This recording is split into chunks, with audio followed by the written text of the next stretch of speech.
Selam dostlar, Sovyet Yolculuğu kanalımıza hepiniz hoş geldiniz. Bu videoda Sovyetler Birliği Komünist Partisi'nin 20. kongresi hakkında konuşacağız. Nikita Khrushchev'in gizli söylevi olarak da bilinen bu kongre, önceki parti genel sekreteri Stalin döneminin şiddetle eleştirilmesiyle bilinir. Sovyetler Birliği Komünist Partisi'nin 20. kongresi, Dünya Sosyalist Hareketi'nin kaderini değiştiren bir dönemeç olarak tarihe geçmişti. Bu kongrede yapılan konuşmalar yalnızca bir politikayı değil, Sovyet halkının hafızasında derin bir yere sahip olan Stalin'in mirasını hedef almıştı. Fakat durum çoğu tarih kitaplarının anlattığı kadar basit değildi. Bu kongre, milyonların gözünde bir liderin karalanmasından çok daha fazlasıydı. Sovyetler Birliği'nin yönü, ideolojik kararlılığı ve savaşla kazanılmış birliğinin sorgulanmasıydı. Bu video 20. kongreyi yıllarca tekrarlanan klişelerden arındırılmış bir bakışla o döneme kadar Stalin'e bağlılık duyan halkların, parti kadrolarının ve cumhuriyetlerdeki direnişlerin gözünden anlatacak. Sovyet tarihinin bu kritik anında gerçekte neler yaşandı? Stalin neden hedef alındı ve bu girişim Sovyet toplumunda nasıl karşılandı? Gelin 20. kongrenin arka planını, tartışmalarını ve ardından yükselen tepkileri birlikte inceleyelim.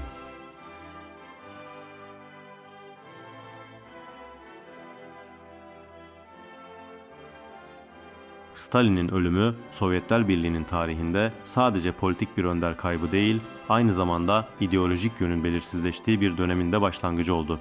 Stalin döneminde ülke tarihin en büyük sanayileşme hamlesini gerçekleştirmiş, faşizmi yenerek insanlığın kaderini değiştirmiş, dünyanın büyük gücü haline gelmişti.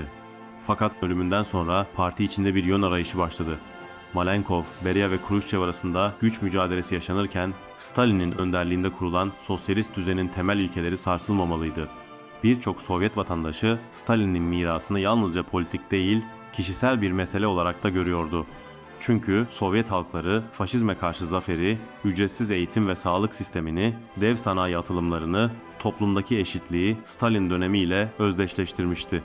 Stalin'in öldüğü 1953 ile 1956 yılları arasında parti içinde iki yaklaşım vardı.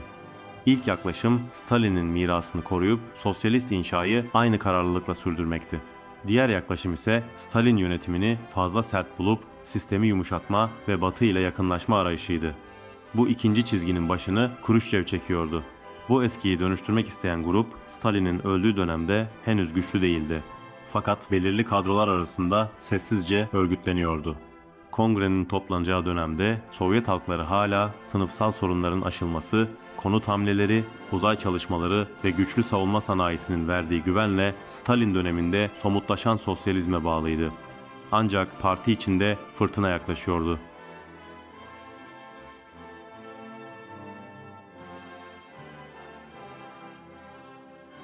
1956 Şubat'ında toplanan Parti 20. Kongresi, sosyalist dünyanın seyrini belirleyecek bir dönemeç oldu. Bugün tarih kitaplarında kongrenin neredeyse her sayfası Khrushchev'in gizli konuşmasıyla anılır. Fakat gerçekte kongre boyunca Stalin dönemi politikalarına dair dramatik bir tartışma beklenmiyordu. Khrushchev kongrenin son gecesinde delegelerin çoğunun yorgun olduğu bir zamanda aniden bir kapalı oturum talep etti ve Stalin'i hedef alan uzun bir konuşma okudu. Bu konuşmada Stalin'i kişisel diktatörlük kurmakla, parti kadrolarına baskı uygulamakla, savaş döneminde yanlış kararlar almakla ve güvenlik aygıtına aşırı yetki vermekle suçladı. Tüm dinleyiciler şok içinde kalmıştı.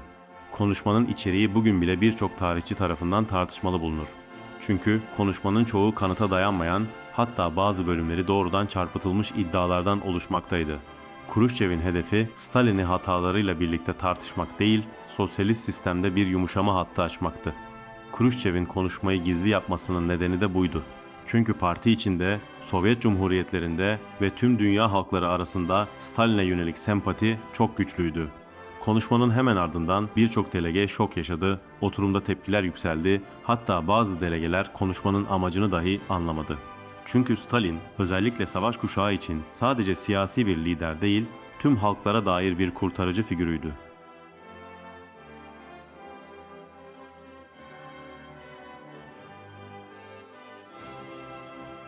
Oturum gizli olmasına rağmen Khrushchev'in konuşması kısa sürede kulaktan kulağa yayıldı. Gizli tutulması amaçlanmıştı fakat bazı delegeler konuşmayı kendi bölgelerine iletince tüm ülkede tartışmalar patladı. Stalin'in memleketi olan Gürcistan'da halk, Stalin'e yöneltilen suçlamaları ulusal ve tarihsel bir hakaret olarak gördü. Tiflis başta olmak üzere Batum, Kutaisi ve Gori'de on binlerce kişinin katıldığı Stalin'i savunan gösteriler düzenlendi. Gösterilerde "Stalin bizimdir, liderimize dil uzatmayın, Kruşçev değil Stalin Sovyet halkının mimarıdır" şeklinde sloganlar atılıyordu. Gösteriler gitgide büyüyordu ve Kruşçev yönetimi güç kullanarak gösterilere müdahale etme yoluna gitti. Bu durum halkta daha da büyük tepkiler yarattı ve Gürcistan'daki hareket günlerce devam etti. Resmi verilere göre gösterilerde 21 kişi öldü, 55 kişi yaralandı ve onlarca kişi tutuklandı. Bazı kaynaklar yaralı sayısının çok daha yüksek olduğunu, çünkü pek çok insanın Kruşçev'in talimatıyla hastanelerde zulüm göreceğini düşündüğü için resmi tıbbi yardım almaktan kaçındığını yazmıştır. Baltık Cumhuriyetleri ve Ukrayna'da tepkiler büyüktü. Litvanya, Letonya ve Estonya'da Stalin'e duyulan sevgi özellikle savaş sonrası dönemde çok yaygındı. Çünkü Stalin dönemindeki Sovyet hükümetleri Hitler sonrası bu cumhuriyetleri yeniden inşa etmişti.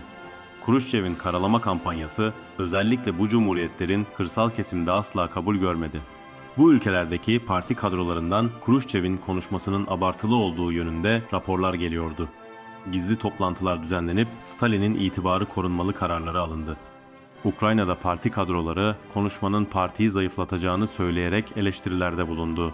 Bazı delegeler Moskova'ya mektup gönderip konuşmanın geri çekilmesini istedi. Rusya Sovyeti içinde de tepkiler büyüktü. Voronezh, Smolensk, Omsk, Novosibirsk gibi birçok bölgedeki işçiler büyük rahatsızlık içindeydi. Stalin olmasaydı Hitler Moskova'ya kadar gelirdi düşüncesi toplumda her zaman çok güçlüydü. Günümüzde bu gerçek Rusya'daki halk tarafından hala savunulur. Kruşçev'in iddiaları özellikle savaş gazileri tarafından büyük saygısızlık olarak değerlendirilmiştir.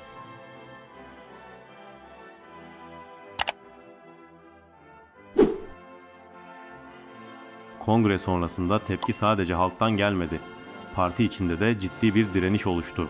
Stalin'in en yakın çalışma arkadaşları arasında olan Molotov ve Kaganoviç, Kruşçev'in attığı bu adımı sosyalist düzeni çözmeye çalışmak olarak niteledi. Bu grup, tarih kitaplarına anti-parti grubu adıyla geçen bir örgütlenme girişiminde bulundu ve Kruşçev'in görevden alınmasını önerdi. Bu grup, Kruşçev'in Stalin'in hatalarını abarttığını, partinin bölünmesine yol açtığını, Sovyetler Birliği'nin uluslararası prestijini zayıflattığını ve ekonomik çizgiyi belirsiz hale getirdiğini savunuyordu. Molotov ve yoldaşları Stalin dönemindeki ekonomik planlamanın disiplinini savunuyor. Reform denilen bu hareketin sosyalist temel ilkelerden uzaklaştığı konusunda Kruşçev'e muhalefet ediyordu. Kızıl Ordu'nun üst kademelerinde, özellikle de savaş döneminde Stalin'le çalışmış olan komutanlar Kruşçev'in tutumundan büyük rahatsızdı. Stalin'i suçlamanın ordunun moraline zarar verdiğini ve komuta zincirini zayıflattığını görüyorlardı. Güvenlik birimlerinde ise devlet otoritesinin yumuşatılmasının kötü sonuçlar doğuracağı kaygısı vardı. Kruşçev muhalefeti bastırmak için parti örgütlerini yeniden oluşturma yoluna gitti. Tüm yerel kadroları kendi taraftarlarıyla değiştirdi, anti-parti grubunu tasfiye etti ve sonraki süreçte ekonomik reformlarla merkezin etkisini azalttı. Ancak hiçbirisi partideki Stalin yanlısı direnişi durdurmadı. Muhalefet her zaman devam etti.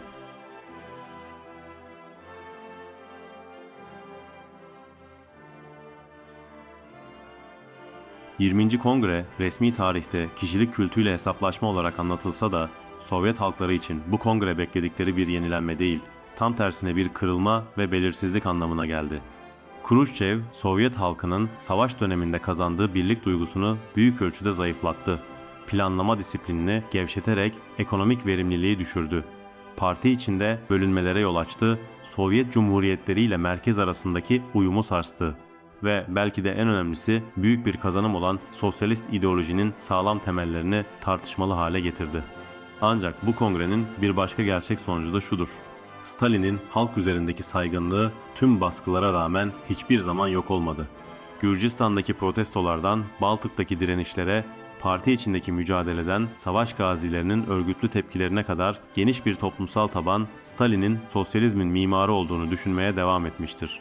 Bugün yeminli sosyalizm düşmanları bile Stalin dönemindeki üretim başarılarını, eğitim ve sağlıkta eşitliği, savaş zaferini, bilimsel ilerlemeleri ve dünya sosyalist hareketine verdiği yönü hatırlayarak 20. Kongre'nin aslında sosyalist tarihten uzaklaşma olduğunu söyler.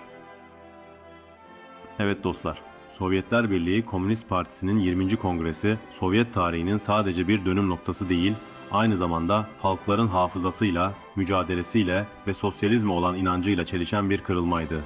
Stalin'i hedef alan bu karalama kampanyası sadece kağıt üstünde bir eleştiriden ibaret değildi. Milyonlarca insan için Lenin'den sonra kurulan sosyalist düzenin, fedakarlığın ve ortak emeğin sorgulanmasıydı. Fakat tüm itirazlara rağmen Stalin'in mirası hiçbir zaman silinmedi.